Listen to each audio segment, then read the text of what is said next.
Good evening, ladies and gentlemen. We're tonight's entertainment. This is the On Air Podcast. It's your boy Mac. I'm Bryant. And Eli. What's up, everybody? Welcome to the On Air Podcast. Have you ever been in the grocery store line, ready to check out, and you're going to pay cash because maybe it's not 2022, maybe this is in the past, but you decide to pay cash and you finally get your change. You got a wad of bills and a handful of coins, but there's five people behind you, and now you are handed a handful of shit, and you stuff that shit in your pocket and bolt out the door because you are the biggest burden on the world. Mac, you ever felt like that before? Literally every single time that I don't use my debit card and I have to pay cash, that's exactly what happens. So there's like a line of like, say, 10, 15 people behind you, and you just feel like such an asshole because you're like, you pull your wallet open and it just feels like it takes so much time to put that cash back into your wallet. You just like, all right, fuck this, and you just shove it right back in your pocket. I mean, obviously this is pre-2022. Mm-hmm. Obviously, I mean, nowadays everyone's paying with crypto. So, Of course. you know, I mean, you're not going to get much change back. You can buy concert and game tickets with crypto now. I think there's huge. There's some stadiums that are doing that. But, you know, even today, in 2022, when you want to pay with cash, you're a burden on everybody. But true. You're really not. Yeah. You finally sit in the car, all your groceries are in the trunk, and you're like, wow, I did not have to be that fast. And you realize that, you know, once, say you wash those jeans. I was just going to say that. You wash those jeans, that's when, like, when you're in the dryer and you find that $10 bill and you're like, oh, shit. Yo, I just found $10, you know? It's just a crumpled up, dry piece of paper. Yeah, you're like, oh, shit, I'm rich. That's good. Yeah. Well, anyway, everybody, we have a special guest on tonight. He's leaving us tomorrow from the good old Schofield Barracks. His name is Ian Manke. How you doing, buddy? You know, I can't complain. It's a good night. It's a good night. I got to spend it with some two great guys that I've met along my ways here. That is such a sweet man. So sweet. It hurts my feelings that he's leaving. A little bit turned on, though. Yeah, I'm not gonna lie. That really gets me going. Yeah. Another thing about the grocery store that I absolutely feel like I'm a burden to everyone is when I ask for cash back and they have to open the register. Oh my God. Take the money out, count it in front of everybody. Yeah. I don't know what cash back means. Like, there's like the fucking I little know it's option, an option, but I don't ever choose. Yeah, it's like if you don't want to use the ATM, you don't want to pay the fucking like $4 fee. Yeah. You just fucking buy a candy bar real quick, and then they're like, "Oh, hey, do you want cash back?" Yeah, and you get like $10 or $20, but there's no fee for it, and so like it's super convenient. But it's not fucking convenient for the people behind you in the register that, like, you know, especially if they fuck it up or the person behind the register doesn't know how to count. It's like, oh, this guy, this fucking dickhead, right? Well, those computers compute the change for you, so they it's do, not but rocket like, science. They do. And what's like, they say how much change you should get back, but you still, like, a person still physically has to count it. And they can't. Like, especially if it's like change, like 93 cents, and they forget there's a quarters or such thing. Goodbye. They're like, all right, dimes, nickels, you're pennies. 84. Yeah. Said, You're all getting right, 84. There's 3 quarters. That makes 75. Now I gotta get to 93. Fuck. Fuck, man. I hate it when you do this Can to you me. give me a second, sir, please? But then they become the burden, and it's not your fault anymore. Yep. But you still gotta stuff that shit back in your pocket and bolt out the door. Yeah, that's rough. So, I guess, so we finally have our first guest on the show. Finally, our first outside of the on-air guest. Right. And so we just wanted to talk to him. We said that he leaves the Army tomorrow. Yeah. So how does that feel exactly that you get to leave? No, I say get to. You are leaving the Army tomorrow. You've been with us for a while, since when I first got here a few years ago. 2.5 years, man. Yeah. And so like, how's that feeling right now that you're about to go back to where you're from and relive that life that you were before the Army? It's kind of scary, honestly. I kind of think about it in a surreal way. It's honestly surreal to me every single time I think about it. I think about everything that we've done, in these 2.5 years. Good times, bad times. Even the bad times were good times, Mm-hmm. And it's kind of heartbreaking, but it's also kind of like, I know if I stay here in this situation, and if I wasn't leaving tomorrow, and if I was leaving, let's say, like 3 months from now, it'd be better for my mental state to leave right now while I'm still trying to adapt to the way things are. Did so as like you knew your date and time's starting to count down. There's an actual countdown to when this life is over. Was there any thought about maybe any human growth that you've had to this point and how much you could do if you were still in, or is it more I'm gonna grow way more being outside of here? I feel like it's the first one, honestly. The reason being is because when you decide to sign your name on that dotted line, and you raise your right hand, and you go through these things, basic AIT, you kind of realize, this is what you're getting bred into to become, whether that be some cook, a mechanic, infantryman, grunt, everything, And I feel like, there's a part of me that's always going to be here. There's always going to be that part of me that's going to want to be out in that field cracking jokes or doing things with you guys or the brothers that we have. Embracing the suck. Yeah, embracing the suck. It's a huge thing. It's such a cringy thing to think about, but that actually has a lot of truth to it. When you hear embrace the suck, like when you first get here, you just think there's some like old asshole that's like been nothing but in the field constantly. Yeah. And he's like, there's no fucking way that you can enjoy, like you're getting pissed on, you're sleeping in the rain, like you're training until like late hours, like in the morning, like 2, 3, 4 o'clock in the morning. You have to get up at 6 to retrain again. And like people are saying embrace the suck, and it's just like how? But the thing is, as 11 Bravos, that's the one time out of a few times of the year that you actually be able to at least practice your actual job. Yeah, it's your job. Very true. It's not the day-to-day garrison bullshit on whoever's detail. Yeah. Whatever. It's actually going out to the field for the live fires, the sticks, all that kind of stuff is your actual job. Mm-hmm. You're actually, what you signed up to do is what you're doing that few times a year. And then when you think about, especially in your case, this is all over. Like I only did my job actually a few times, and without a deployment, you really didn't. Yeah. And it's just, that has to be so weird to think about. And my day's coming up, so I can't imagine, I'm probably a month behind you, but. Yeah, it's definitely something to think about, Back in those times, you haven't, like you said, you haven't really done your job. We haven't deployed or anything like that. Yes, we have a rotation to Korea, whole different story, but it's those times in the field that really make an infantryman who he is, Yeah. And I feel like, talking about garrison, I feel like that's a lot of reasons why people think the infantry is so crazy, is because when we're in garrison, we're so bored. There's nothing we don't do our job. We're sitting around doing these dumbass details for some stupid ass fucking major is sitting on his ass. Do one of you guys want it real quick? A lot of some of our listeners, I know a lot of our listeners are going to be military. Yeah. Some of our listeners are not military, so they probably don't know what garrison is. So garrison is basically the day-to-day in whatever base you're at. So as we are in Schofield Barracks. Not in the field. Yeah, basically. In lamest terms, not in the fucking field. Right, yeah. You're not doing shit except for. We're not camping with our bros. Yeah, bro camping. Sleeping with your bros in the whoopee, Under a tarp. Yeah. In the pissing rain. Yep. Yeah. On top of a mountain in Kahukus. Just living your best life. For example. Talking about Kahukus. Oh, shit. Oh, God. Talking about good old KTA. The thing is, people have Google Maps. If you guys think the island of Oahu is paradise, I want you to look up Kahuku's training area. And just take a real good look on Google Maps. Straight paradise. On what that looks like. I'm sure you'll love it.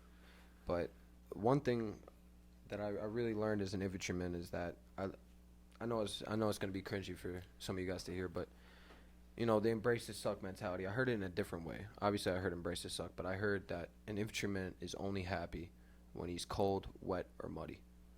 And you got to think, most of you guys aren't probably going to be infantry, but those are the times that you really, really become close with the people that are to the left and right of you. You're all feeling the same way. You're all feeling shitty, but, you continue to push forward, and you crack jokes. You know, you make the best scenario out of the shittiest places. That's the only way you can sum it up.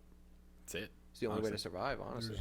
I mean, there's nothing else that you can say that takes away from that. I mean, I remember it was, I think it was Bronco Rumble. So this was late summer, early fall. And we were on KTA, and it was just pissing.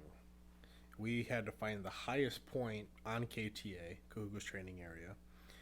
And we were literally just sitting on a slope, getting pissed on. If you were told to bring your wet weather jacket, but we were without rugs, so we had no food. You had to stuff an MRE and anything else you wanted to bring in your cargo pocket. Ugh.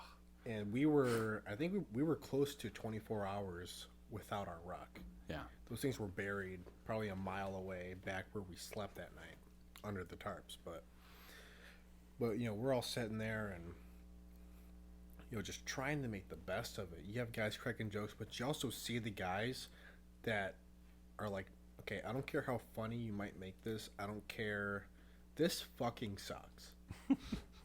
And I'm not in a good mood right now. Yeah. And you kind of see people like, what their real mentality is in that point. And can you fault those guys that are absolutely saying, fuck this, I'm not re-enlisting, I'm not I'm going to be no use to the platoon for the rest of the remainder of our time here. But you also got the guys that are over the top, that are, oh, this is fucking nothing. Well, no, bullshit. Yeah, this everybody's shit going through sucks. it. Yeah, you're not Superman. It's out here. it's those guys that are like sitting there and they're able to crack the jokes, but you see that it sucks. Those are the guys that are like, yep, I feel that. Yeah. You also got the assholes that are taking it out on everybody because they're cold and wet. Well, yeah, we all are. But I don't know. It's just when you think about embracing the SUG, whether it's on a t-shirt, sweatshirt, or you've heard it a million times before, you actually experience that shit. And we probably got some of the worst places for it. They say, Schofield Barracks, the best place to go to if you're in the Army. Yeah, Schofield Barracks. But when you're at KTA, fuck that shit. It's never good there. It could be 80 and sunny on the island, except at KTA. Bro, I feel like that's how it is on Schofield. Like, so if you ever notice when you get in your car and you drive in, like, say you're going to Waikiki, you just notice that, like, once you get towards Pearl City, that gray cloud that's over Schofield disappears and it gets nice and sunny and bright. You feel the shit winds, Randy. This shit storm. You're like finally out of it. You're like, oh man, because although it's like a mentality, like when you're in like dark, cloudy, rainy, shitty weather, like you're kind of depressed. You don't feel very good. But like once you get out in the sun and everything, it just kind of changes your whole thing. And that's why like on Schofield, it's not the best. It's definitely not the best. You get a lot of depressed people out there for sure. But I wanted to get more into your life. So what was life like pre-military? So where are you from? From Buffalo, New York. So Solid. Bills Mafia, baby. Of course. Had to shout it out, obviously. Yeah. But life before the Army, it was it really wasn't much. It was very kind of gray. I was in that gray area of, going through high school. I didn't know anything really much else. I didn't have really much thought of what I wanted to do. I mean, yes, I was playing sports, football, basketball, all the good stuff a normal teenager should do. Of course. But whenever I would think about a career or what I wanted after the high school days, I never could think. It was kind of just like my mind went blank, and I couldn't fathom what I would want to do in 5 years and still be smiling about the whole thing. Right. But there was always this sense in me of joining the military, whether that be the Marine Corps, the Army. It was one of the two, right? The reason for that, my grandfather, he was a Korean War vet. He won a Silver Star, or awarded a Silver Star. He didn't win anything, but he was awarded a Silver Star. And wow, that's huge. It was something that was always instilled in me. It was always you'd always hear my grandmother, my mother, my father, oh, you've always wanted to be in the military, since you were a baby. You've always talked about this. You've always wanted to honor your grandfather.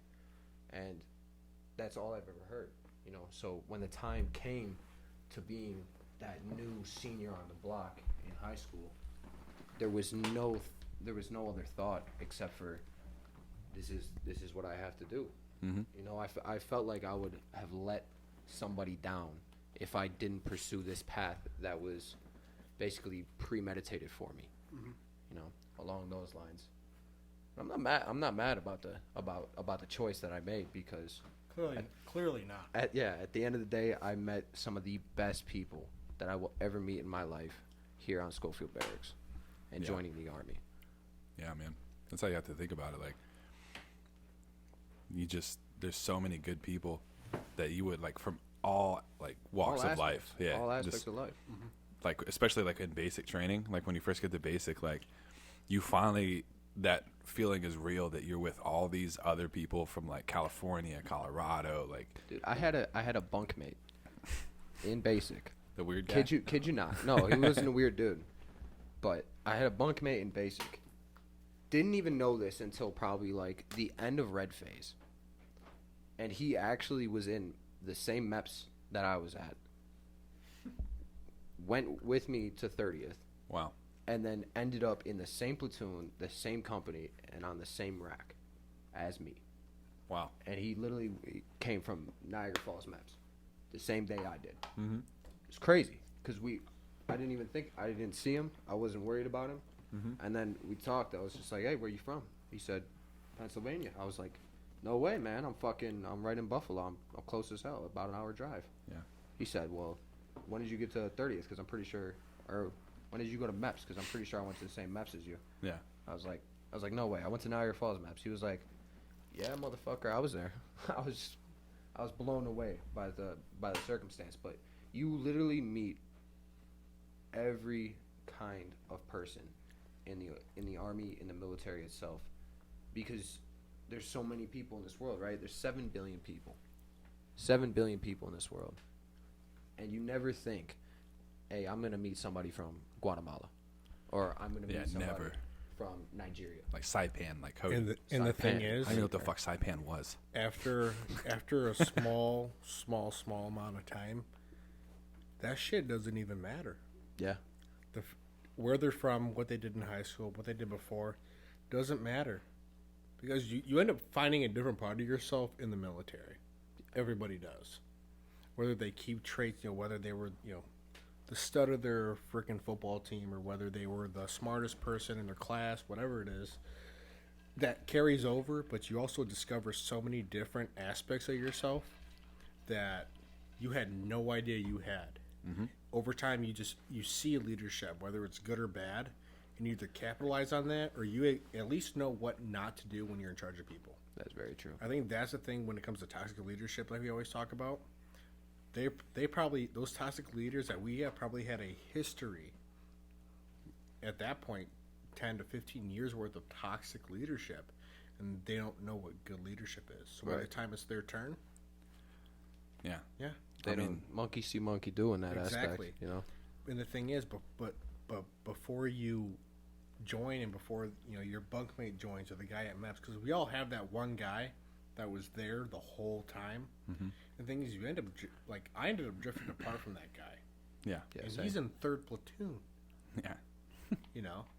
But from MEPS all the way through basic, all the way to here, he happened to be one of like 2 guys from the same MEPS area, or the same MEPS depot, I guess. Yeah.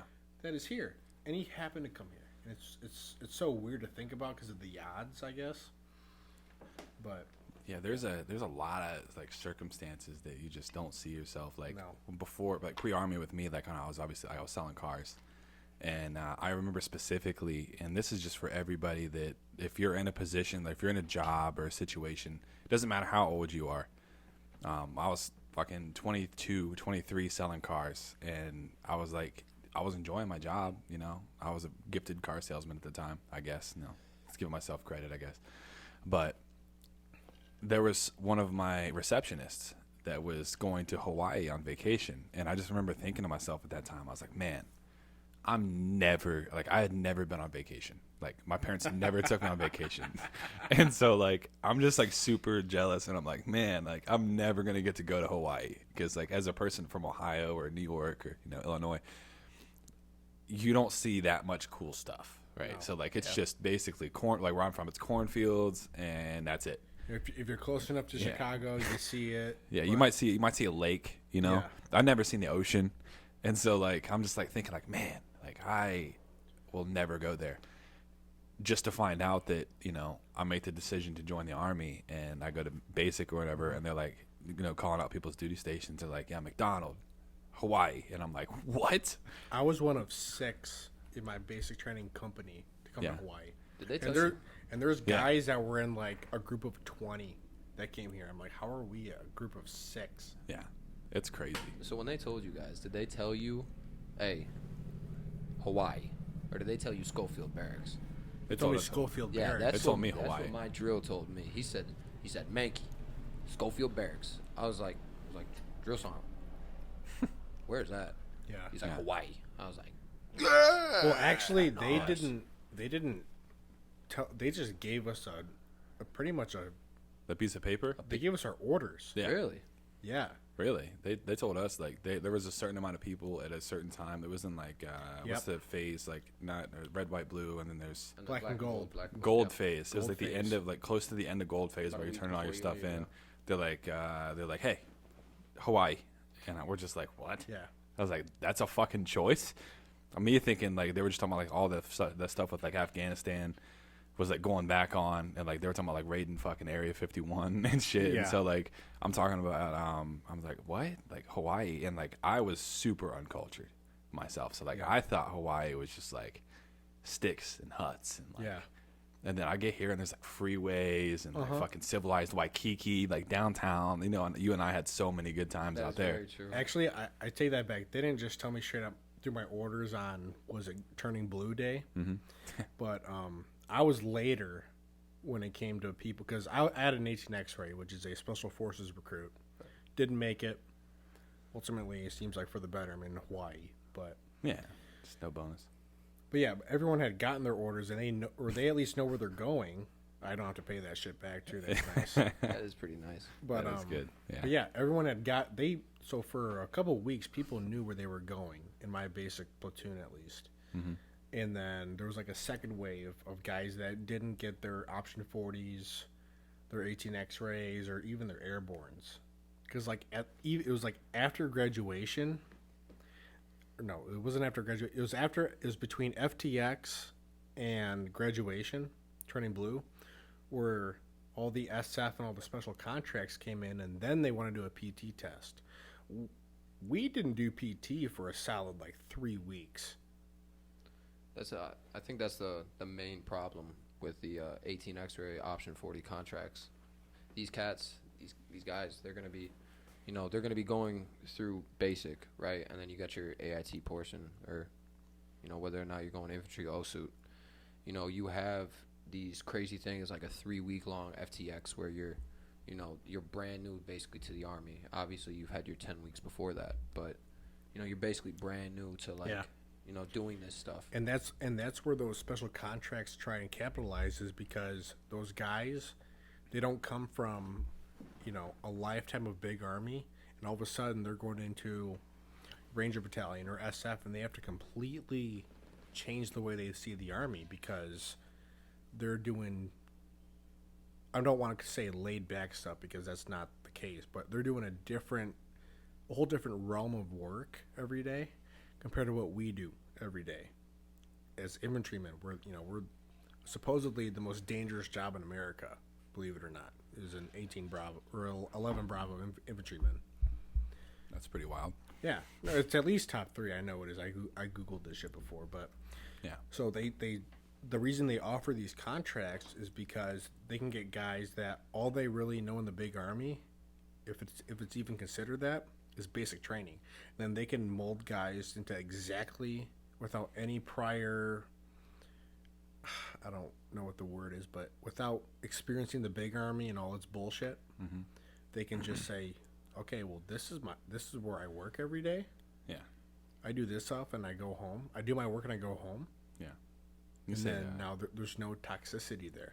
When you say big army too, and there's another term Yeah. that we use that I know the civilian people that listen to this probably wouldn't know is this, when you're in basic training, they basically you're a recruit or a trainee, and you're not even in the army at that point. You're just they're trying to see. I mean, once you turn green, that's what the way they told us. Yeah, once you turn green, you're in the army, but you're not an infantryman yet until you graduate infantry school. Yeah. But basically, big army, is like everybody else, like out there that's not just in training, but like everybody that's actually at their duty stations. Yeah, the main Outside of body. Special Operations Command. Yeah, just people that are like your trainees. You're just small time. Like you're in that Fort Benning, Georgia. You're in that little area, or if you're not an infantryman, you're somewhere else. Yeah, Jackson or relax in Jackson.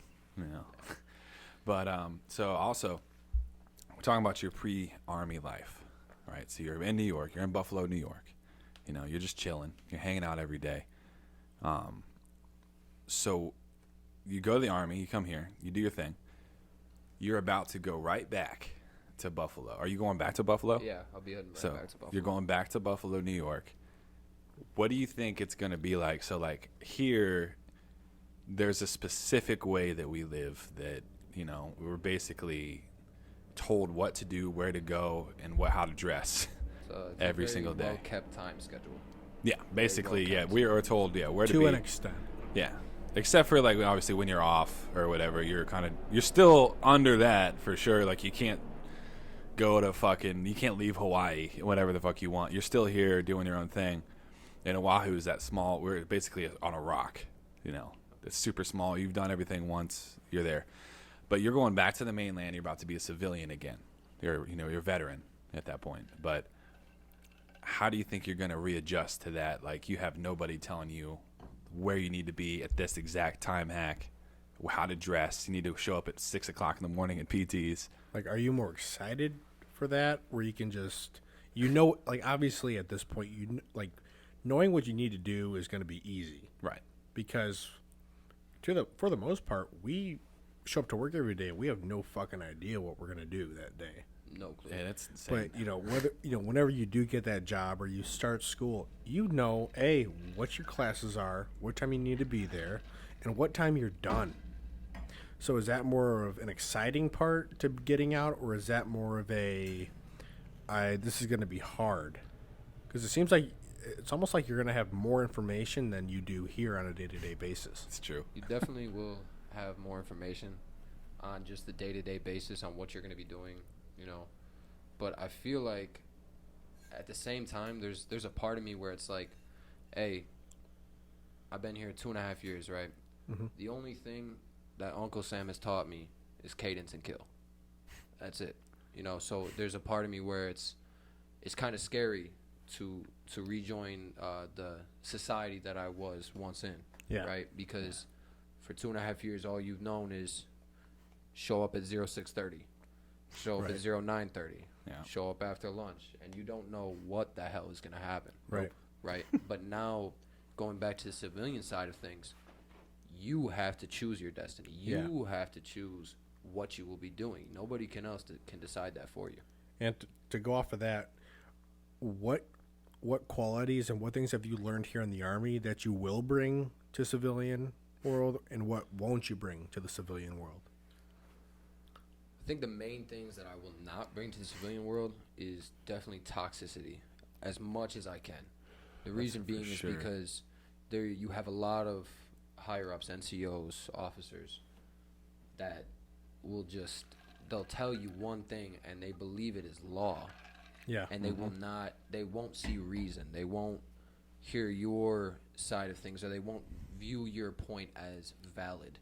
Yeah. In a sense. Mm-hmm. So I want to be more open-minded. Yeah. I feel like that is a very big thing in this world, especially right now. I'm glad you brought that up, because the Army isn't full of people that just join straight out of high school. There's people that, me, for example, and then even you selling cars, there's a certain amount of real world experience that people gain before they join the Army in some cases. Yeah. And, you know, whether it's running something super simple or whether it's just an idea, it doesn't matter if you have the wrong symbol on your chest. Yeah. You know, and we wear our rank on our chest for those that don't know what we're talking about. But you know, your rank's on your chest, and if it's not, you know, in a certain pattern, anything you have to say is just doesn't fucking matter. And that's one of the one things. And again, there's a rank structure for a reason, and I totally understand that. I'm not bashing that. Yeah.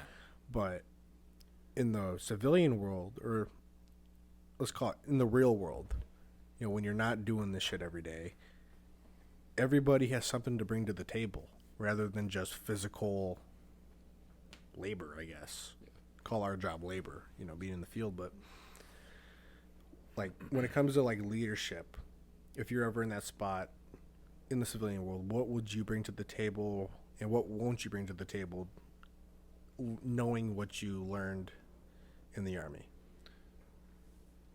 Well, I had the honor of serving as a team leader for a little bit in the Army, so I had a little bit of leadership under my belt, just a little bit. For you guys don't know what a team leader is, it's basically just one dude running a team consisting of 3 other guys, right? So he has 3 other guys underneath him, and he basically sets their future up for him, right? Yeah. Tells them what to do, where to go, How to do it, when to do it, everything like that. what's expected of him. Kind of micromanaging in a sense, but That's needed a micromanaging. that's a team leader's job. They know everything about their dudes. Yeah, a team leader will get fucked if, like, their Joe or their soldier that's under him. If they fuck up, it's on the team leader because they weren't keeping their Joes or their soldiers in line how they were supposed to, or they're not keeping tabs on where they are and what they're doing. What did you try to bring to the table when you were told that yes, you are a team leader now? What were the things that you were trying to bring to your guys first and foremost? Like, what were the most important things? The one thing I was trying to do as a team leader was, first off, not try to change. The reason I'm saying that is because it revolves around the guys that I'm working with, right? If I all of a sudden get this little bit of leadership under my belt, and I become this asshole, right? Fucking big dick in it. This big dick fucking thinking I got the schwangin' green cock of the Army underneath me. Yeah. It will change everyone's view on me. Especially when they knew you before you were a team leader. Exactly. So these guys would view me like that, and it would make them. They would make it kind of as in like, why would I want to follow this guy into war if need be, if he's gonna change. If I'm there for convenience. Exactly. If I'm just there because it makes him look good. Right. Another thing that I tried to do as a team leader was offer my guys a sense of security. What I mean by that is that when I had those guys underneath me, no one, I mean, absolutely, unless I needed to dick them down myself for reasons, Obviously, yeah. But I would not let any guy touch my guys. I would want to take the blunt end of the fucking stick any day over having my guys take it. Because if my guys look bad, that makes me look bad. That makes you look bad. But if I look bad, that doesn't always mean my guys are going to look bad. No. Right? Yeah. So I feel like that's a very big part of leadership is knowing when to take the blunt end of it in order to save somebody else. Right. And then going off of that, knowing not when, but how to teach guys what's wrong and what's right, and maybe what they did wasn't right and how it wasn't, rather than just smoking them for hours with zero context. They know they fucked up, but at that point they're saying, okay, when this happens again, what do I do? Right. If you are not teaching as a team leader, you are not doing your job. And that is the main thing. That's what they want out of these team leaders. That's why it's an NCO position. Most of the time, yeah, but realistically throughout the Army, it's not. That's very true. It's a specialist or a corporal most of the time that is now given the responsibility. I don't want to call it's not a burden. It is not a burden. It's an opportunity, and it's a job. And they have the job to start molding young men into at least young leaders, because their job is to teach them to take their job. And that goes with any aspect of any business anywhere. is to make sure the people under you can do your job. You remember I remember you specifically.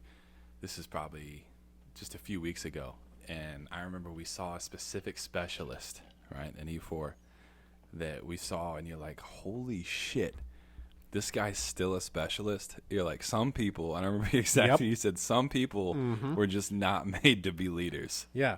And that it's just crazy because, like, yeah, he had been a specialist since, like, when I got here. Definitely before I got here. Yeah, and this is almost 3 years. And I'm so glad you brought that up because I saw this TikTok from some bro vet, but he brought up how it wasn't like a free thought, but it was something that has happened before in the Army where you had your sergeants and there's the sergeant and the NCO, the NCO progression, but then there's the guys that maybe just aren't fit to be leaders in their career, but they end up being, there's like specialist 1, 2, 3, and there's so many different ranks of being a specialist. Like, yes, you're a technician at your job, but you're just not fit to be a leader. Yeah. Bring it back. Like, there's maybe? a lot of people. I don't know. A lot of them. There's a lot of them as a because specialist myself that has been, I've been fucking through now 2 surgeries now. Right. I've been out of the fucking the field life for about a year now, a little over a year, and so I'm probably not going to move from being a specialist because of my injuries. I might end up getting med boarded and stuff, but like, there's definitely, as they say, the E4 mafia. There's a market for that they can be the guys. They can almost be like second to that team leader. That when you have that brand new private out of basic training who got thrown on the saw or something. Saw is a 5.56 machine gun. Yeah. If you don't know, but those could be the guys that are almost second to that team leader. That when teaching needs to be done, and the team leader might have X amount of paperwork or X amount of stuff to deal with, those specialists, that's where they can really come into play. And one of the biggest stigmas about being an E4 specialist is that it's the highest you can go without responsibility. Pretty much. Yeah. Well, why not start mold? And for the most part, the Army's doing that, but that's an opportunity to mold those E4s into your leaders. So by the time they get told, okay, you're now a team leader, it's not a complete learning experience. They've taught guys before. They've been a one-on-one with guys. They're in people's shit sometimes because they need to be. I think that's a beautiful thing, and that needs to keep happening, and even to a higher extent, continue on. The thing about the molding that you were talking about is that most of these times, these E4s, these guys that are around that aren't team leaders yet, that are a part of that mafia still. But they're entitled. They do feel some people do feel entitled as soon as they get that rank. But the guys that you're just talking about, that small percentage of that mafia that actually teaches these young guys straight out of basic, that don't really know much about unit SOP, right, or the way that the unit does things, right? These guys, these E4s, most of the times, these guys are going to be coming in, right? These guys will be at privates the same time the team leader was. Right. So these guys, they were molded together, right? So not everything always falls on that team leader to teach, right? Some of these times, these E4s need to take that step and be like, hey, we learned the same shit. Your team leader was literally my best friend when we were both E2s. Right. Came into the unit together. They can use that, and they can show that, hey, yes, the Army can be a scary place if you're getting your dick smoked off. Exactly. But at the same time, if you are willing and able to learn and can take that and use it and better not just yourself, but your battle buddies, your other privates around you, then that platoon, the unit, would be absolutely amazing. For sure. Totally agree. There was one thing that I wanted to ask you for sure, was that when you, so what was one thing that you did before the Army? So did you join straight out of high school? Yeah. did you actually work like at a job before the Army? Yeah, I worked at a couple jobs. Basically anything I can get my hands on. Yeah, you just know, hustling. Basically, yeah, I was trying to Born be hustler. a born hustler, young hustler, you know. Yeah. So these jobs that I would be getting, you know, whether it be landscaping, you know, where I even worked in a factory working 40 hours a week when I was 17. Facts. You know, Shit. making, and it was a stupid. It wasn't no factory like a fucking car making factory. No. It was this fucking factory was making goddamn stickers. But Still a That's factory. dope. you know, but I was in there, you know, feeling like a grown ass man working 40 hours a week. You know, As you should. yeah. So I mean, those little things, you know, people sometimes view like, oh, I'm just a landscaper. No, you're not just a landscaper. You're not just a landscaper. That if you take a look at a lawn before you cut that, and then once you're done and your crew is done weed whacking, cutting, shit, even pulling weeds out of the rock garden, you take a step back and you look at that property, you should feel a sense of accomplishment Oh, for sure. because it's something that you actively did, you know. Yeah, there's I feel like a lot of people that say they went to Army immediately after high school. They had no prior working experience before the Army, and they just went straight Army. And they're all Army. Yeah, and that's all they know. And they have literally no street sense, you know. Those are the most, like, when you think of the stereotypical boot, Super Yeah. hooah. super hua. boots, super Yeah. hua guys that it's like. Yeah, you have no you real have life experience. Yeah. None. Those were those toxic. That's where down a lot the of the road toxic leaders leadership come because from. that's all they know is that, and they didn't have a manager that was constantly on their ass, or they didn't have anything like that. Or a lot of them were. It was kind of sad to say, but a lot of them were bullied in high school, No. and so they get some kind of a rank on them, and they just immediately start big dicking people because of the rank. And you can't, you as a private, you don't want to stand up to somebody. You don't know who they were before the Army. The Army is a whole new face for somebody. Yeah. It's around a whole group of people you don't know. You can tell them anything you want and they'll believe Right. it. But certain people you can just tell, like the way they talk, the way they walk, certain Yeah. ego that they have, that there's something to catch on. It's funny you said that because when you talked about like the bullied in high school thing, Yeah. that is the most clear thing to see when you're on Sand Hill. You Yeah. know which drill Yeah. was Bullied in high bullied in high school. school. Yeah, because they're And just that's- taking all again, that that's anger not out on a- privates. Not trying to be a slam on the drill sergeants, but like you could just tell Yeah, if the you're- ones yeah. that even throughout their career, Mm-hmm. and somehow they got the orders to go to drill. It's like, okay, this is going to be the new me, Yeah. where no one's up to my shit. Nobody knows me, and No I one can just knows fuck me. everyone up all the It's time. that Yeah. dickhead that's handed. And those are the ones that are at 30th AG. Yeah. They are at 30th AG. Dude, you notice that? They're there for a reason. But The it's- one's there. It's also the dickhead drill that's standing on top of Sand Hill, telling you to run it again. It's Yeah. also Do those it again. drills. Oh, hey, we Do made it it. again. The I remember I had That's one. got to This be a isn't like a horseshit bullied job, one. though. I'm sorry. Doing This that isn't. every This wasn't day? like a bullied drill sergeant that we had, but this is like a. This was a funnier drill sergeant that we had. That he was like it turns out he was actually a fucking comedian, Yeah. right? It's like not like a big time comedian, but like he would fuck us up. It was this fucking. He was a ginger, and he was like super young. It seemed like he was National Guard before the Army, and he would fuck us up. But while he was smoking us, he would tell us jokes. So he'd be like, "Yo, so I fuck privates up during the day, and I fuck the crowd up at night." That's golden. Dude, dude was fucking hilarious. I bet you he But, goes to his shows and tells them the same thing. Oh yeah, he's like, I just fuck got- the I crowds just up got at done night, fucking these teenagers. but up. I fucking privates up Nah, all but day, for real, baby. Think about the comedy fucking content you can have from being a drill sergeant. The shit you see day to day.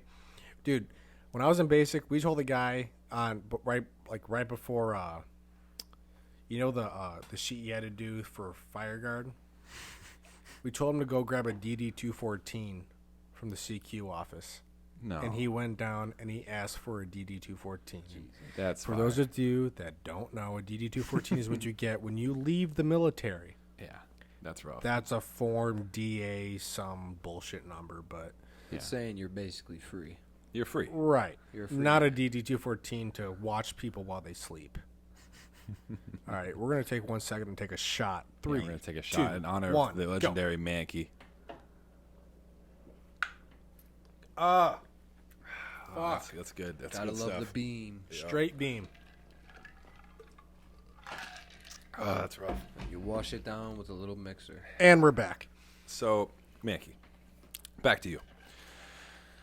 So, there's a lot of stuff that you've gained other than, personal knowledge on life, like the good quality leadership and everything. You met your lovely wife solely Very true. here while you were, you knew her before the army, school. right? Yeah, in high school, which is crazy. That's the same thing with me, my wife. Sweethearts. High school sweethearts. Wow. And that's amazing. You brought her out here. You got to show her Hawaii, and you guys are going back together, back to Buffalo. Yeah. And she's from Puerto Rico. She was born in Puerto Rico, but she moved around quite a bit. She went from Puerto Rico to, if I get this correct, I think from Puerto Rico to Jersey. Right. Jersey to Mexico. Mm-hmm. Mexico to She's been around. to Buffalo. Yeah, she's been around, Yeah, right? a lot of experience there.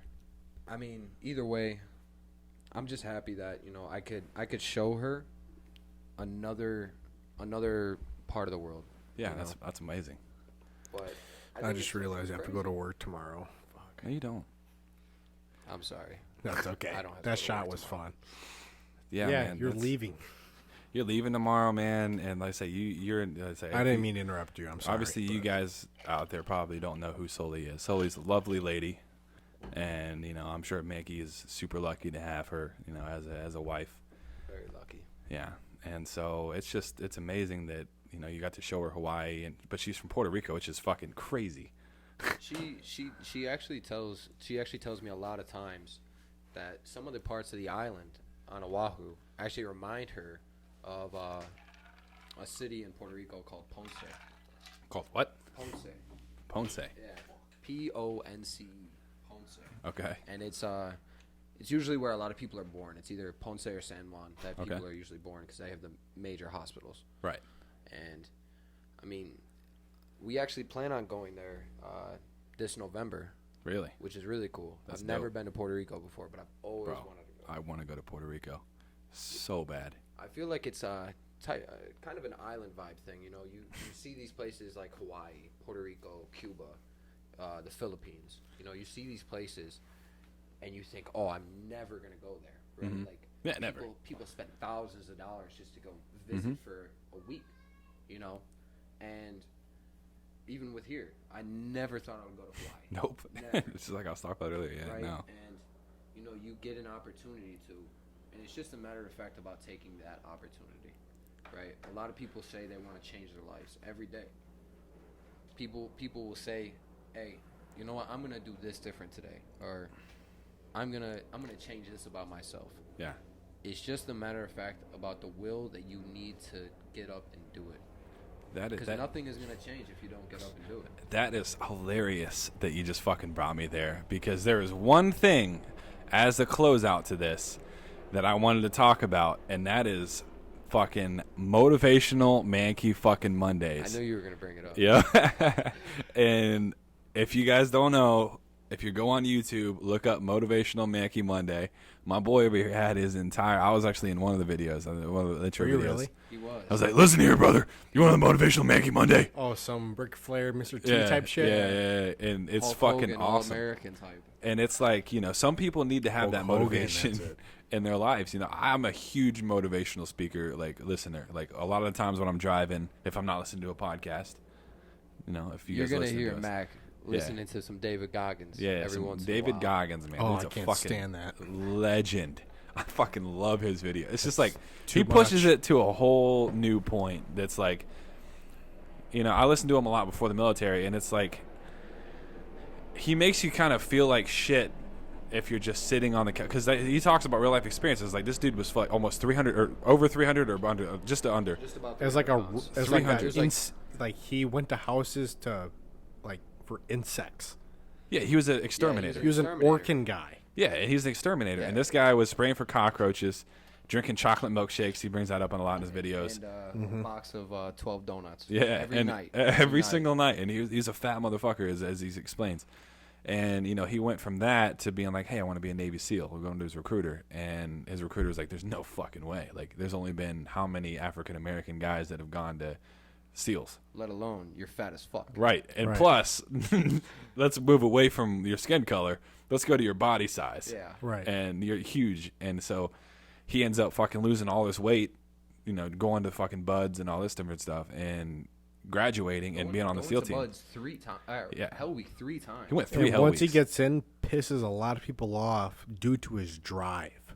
Yeah. Which is a lot. Yeah, for he's a SEAL. driven. That At man least is it seems like driven. we're not SEALs and we're not claiming to be anything like that. But to piss off all of the SEALs Yeah. for being that driven and that fucking like He's fucking motivated. Yeah. And, He's which the definition of motivation. and that is a frontline motherfucker. Yeah, and he's done so many things, and he got like an award. I forget, it was like a Man of the Year or something like that. And he actually ended up like crying during his award, like when he was like talking to the audience, and he's like so emotional because it, Wasn't like, he a meant so part of much to him. 2 special operations units? Wasn't he like a ranger or something before? Yeah, no, he went to Ranger Ranger He went school. to Ranger school. Yeah. He went to, I think it's TAC P. Yeah, for Air Oh, Force. Air Force Air Tech P. Force. Dude, Yeah. we had one on our Lightning Forge. Really? That motherfucker was so cool. Yeah, a lot of those guys are. Dude, super I got a man crush. Yeah, during Lightning Forge. Yeah. I've got That a guy man was out there. crush. He had a freaking $1,000 plate carrier, an ops core helmet, and we're fucking Jesus, weighted ops core. down.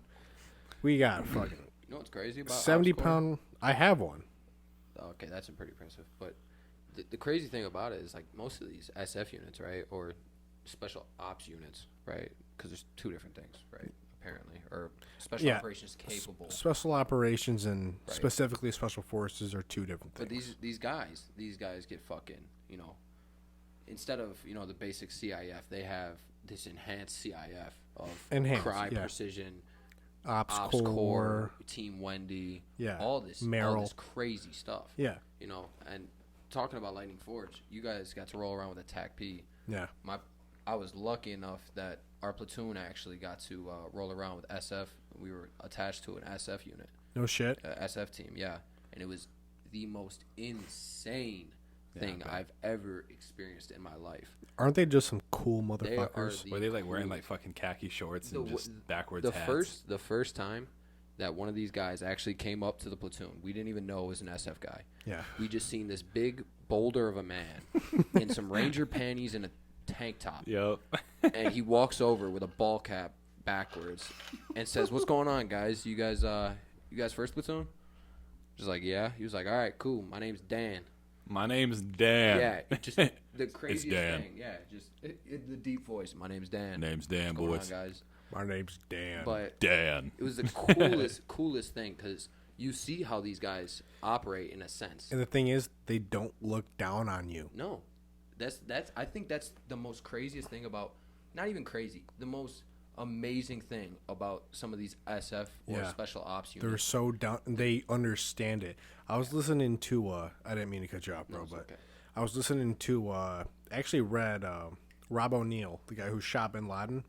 I read his whole, or listened to. He narrated his own audiobook for his book, The Operator, and he was on a podcast, and the amount of respect those guys have for the infantry units in the Marine Corps and us in the Army, it's like, he was talking about how, they have comms, like radio systems that are just top tier. And he saw an infantry platoon do our job, and they just they yell shit. He's like, why are you guys yelling? He's like, we don't know. Yeah, right. They We don't- just yell. yeah. We have comms too, but Yeah. to an extent we Only have comms. only squad leader and But above. usually 5 minutes into that, the comms go out and we're just yelling shit across 100-yard wide area. Yeah. And he's like, that's if I'm an enemy, that's the most intimidating shit ever. Not a bunch of guys with radios, but a bunch of guys that are just yelling shit That just don't to each care other, that they're- don't give a rat's ass what you mean to do there. They're gonna kill you. Yeah. And that's why I've and it goes back to the shitty times in the field. You gotta take pride in that stuff. You got to. And after your story with the SF guys, us with the TAC P, because at the end of the whole operation, the whole exercise, we're emptying our magazines of any unused ammo. And it's 3:30, 4 o'clock in the morning. We haven't slept in probably 2 days, legitimately. Right. So I'm, on autopilot right now. I'm just Going with the flow. emptying my mags, and I look up. The OpScore helmet's right in front of me, diagonally to the right. It's the TAC P, and I have so many questions. And he's the most down to earth. I'm like, what's the pipeline? How do you do this? Because at that point, I'm getting out of the Army soon. Is that an option? Is it TAC? Then after that, like after I met him and was talking to him for a solid 30 minutes. And I'm like, what's the pipe? So I end up looking into the pipeline and stuff, and it's super sweet job. Their training exercises are the shit. It's crisp. It's to the point. They have one job. They go there and they do it. It's not like being SF where you have one job within a team and everybody has a different job. Like in a rifle platoon, you have, in 2 squads you have 4 riflemen, pretty much 4 of everything, right? Yeah. In an SF team or ODA, they have an 18 Bravo, who's their weapons guy. They have their Alpha, who's their officer. They have their Echo, all this stuff. And each guy has one job, and they have to take care of them, plus anybody who they're, indigenous forces that they're in charge of, them too. Yeah. While they're training them and doing all this stuff. So, what, these special operations do after just being here, we have one job. We go and pretty much fuck shit up. Fuck around and find out type job. That's what patrols are for. Bringing the numbers to the battle. Exactly. Yeah, there was that video that guy said that. Yeah, the fat electrician. Yeah, when you're on a patrol, it's basically just get your shit on, just walk around, wait for somebody to start some shit to fuck 80 them up. 80 pounds worth of bullets and beef jerky. Yeah. And they go for a walk, and I love that guy. it's pretty much to a T. Fuck around and find out. Yeah. But you have to think of these special ops units. Like Rangers, they're us times 100. They have their saw gunners. 100%. They have their weapon squads, but it's to the biggest aspect that you could get to that, because they're doing that stuff on high value targets. Yeah, 100%. All airfields. All credit to the Rangers. Yeah, no doubt about it. I'm not gonna say they basically do what we do. No, they don't. 100%. They have the same base jobs, but they do it times 1,000. Yeah, these That guys, was smooth. for the guys that haven't really looked into the Ranger Regiment or a Ranger Battalion, these guys can do an operation on a full scale of either a battalion or as a regiment as a whole. And these guys aren't just going to be, there's 10 guys over there in a building. It's going to be some high value target that's on a bag and tag list. Right. Bag and tag. Capture or kill. Yeah, that's surrounded by a bunch of security. And they're not just your normal guy who picks up an AK. They're trained to an extent. Yeah. No, it's so fascinating because, it's in movies everywhere. It's on TV shows. There's books and books and books about them. But, to understand, and you saw it firsthand to an extent, what these guys actually do and just the way they communicate and all this kind of stuff. It's so intricate. And it's just so beautiful. They're so down to the earth. The chaos is beautiful, and they don't give a fuck. First name basis. If you go on a first name basis in the big army, you're in for a lot of burpees, a lot of push-ups, and a lot of wall sits. And that's the thing about these guys. These guys, they even talk. All right, so as a whole team, right? As an SF team, right? Yeah. You're basically your platoon sergeant. What we call in the big army is basically the platoon daddy. Yeah. The platoon sergeant of the SF team is a master sergeant. And, they give him respect. They call him either I forgot what the platoon sergeant's letter associated with it is. 18, here it's still an 11 Bravo. Well, no, I'm talking about 18, whatever it is. For 18 Alpha. There's a captain in charge of each of their teams. I'm about 90% sure. Yeah, there's a captain, but so the captain is basically their commanding officer of that team, right? And he's basically like an LT of a regular platoon. but there's a platoon sergeant, basically, which is the E8, or a master sergeant in other terms. And he's basically, like, the highest ranking NCO that's there, that he's basically had experience on everything. Because these guys, these SF guys, these guys don't just, they don't just usually stick around one profession, Right. They could be an 18 Bravo, whereas a weapons sergeant, but they're going to fuck around with all the Charlies, which is the demolition guys, Right. the Echoes, the comm guys, They're going to learn these skills on a really good basis. Not off the bat, but over time, they are, it's CLS on a magnitude bigger than us. Yeah. Combat life saving is what we call it here. We take a course like once a year through our platoon medic, and we learn stuff. But it's funny you brought that up because my great uncle was a sergeant major in the Marine Corps, but his neighbor was a 18 Alpha, and I think he was fifth group, third or fifth group.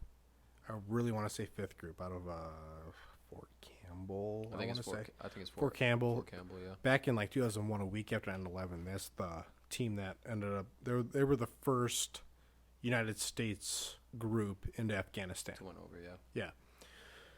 But he was talking about, because before I joined the Army, 18 X-ray, so I was calling him every week, just soaking up as much info as I could on, what I need to do, focus on, what's the job. I wanted to go in I wanted to be an 18 Bravo, a weapons sergeant. But he's talking about, he's like, there were some medics there that were there were better operators and better shots than our Bravos and our Alphas and our Charlies. It's so unique. It's such a unique job and a unique workspace where, yeah, you have a specialty, but ultimately, when shit hits the fan and, before the casualties, before that stuff, it's a, like, I don't even know what the word is, but it's so interesting.